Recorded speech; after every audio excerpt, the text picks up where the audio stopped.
Hare Krishna. Welcome to today's discussion. My name is Shree Madhav. I am working with Aditya Birla Group. Today's topic for discussion is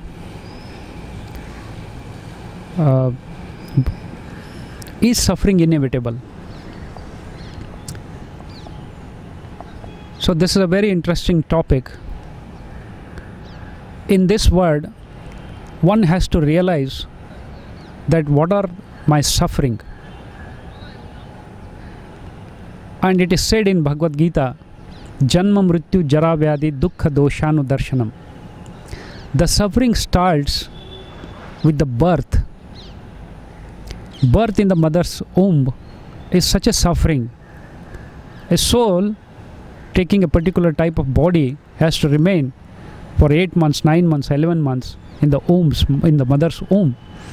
Mother's womb is a confined place, and for 9 months the baby passes a stool, it passes urine, and it has to eat in the same place, and you cannot express your sorrow. It's such a suffering inside.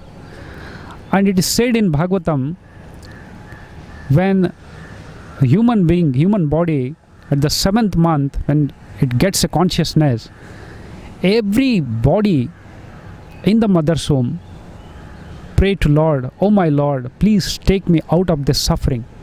When I come out, I will surrender to you. This is the promise made by the jiva.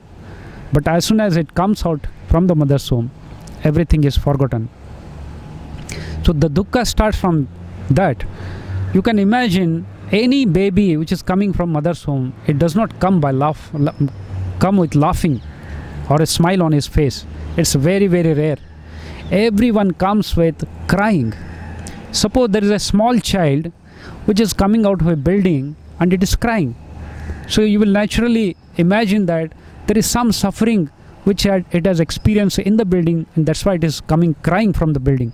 Similarly, all the jivas which come out of the mother's womb come crying. So there is so much of suffering. So that is the experiential suffering. So suffering starts with the janma, and then jara. Jara means old age. Nobody wants to become old, but much against our wish, we all have to become old. Similarly, this body being material body, it has to undergo so much of diseases, tribulations. This is also suffering. And at the end, one has to leave this body. The soul has to leave this body and take another body. So while leaving this body, there is so much of suffering.